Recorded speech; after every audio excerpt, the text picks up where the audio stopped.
مظلوم آهونه بیا بڅوک شهیدانیږي بیا بڅوک شهیدانیږي خیږي چیغې فریادونه بیا بڅوک شهیدانیږي بیا بڅوک شهیدانیږي.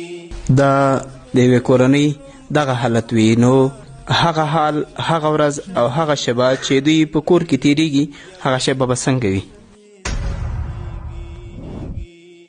موږ په کور کې وو د شپې 10 بجې وې د 10 نه څه تېرې شوې چې درم و دروم شروع شولو.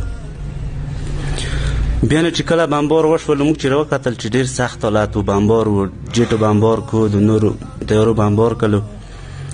بیا نه په یو وخت کې چې ګورم چې ومې کتل چې سرای ټول هوار دی فقط موږ په یو کونج کې ماشومانو سره زه ژوندی پاتې وم په کونج کې. بیا د ما یو داسې 12 کلن زوی دی د ورور ته مې ورغلو ده چیغې ما ته ویلې یعنې که زه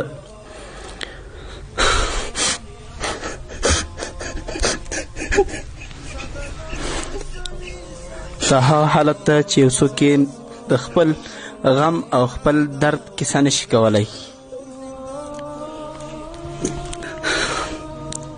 ځکه چېرې صحنې ته ورغلی وای د ورور ته مې په موږ بیا بمبار کېدلو 12 کلن زوی مې ورغلی د هغې خاور راکوکلو.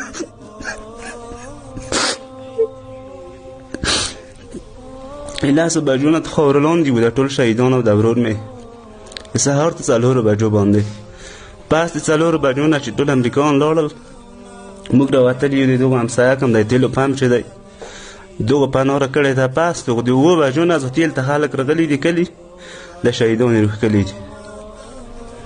دغه د موږ صحنه وه دغه د موږ د ژوند خاطرې وې چې ته ومې وې. بیا به څوک شهیدانیږي خیږي چیغې فریادونه بیا به څوک شهیدانیږي بیا به څوک شهیدانیږي خیږي چیغې فریادونه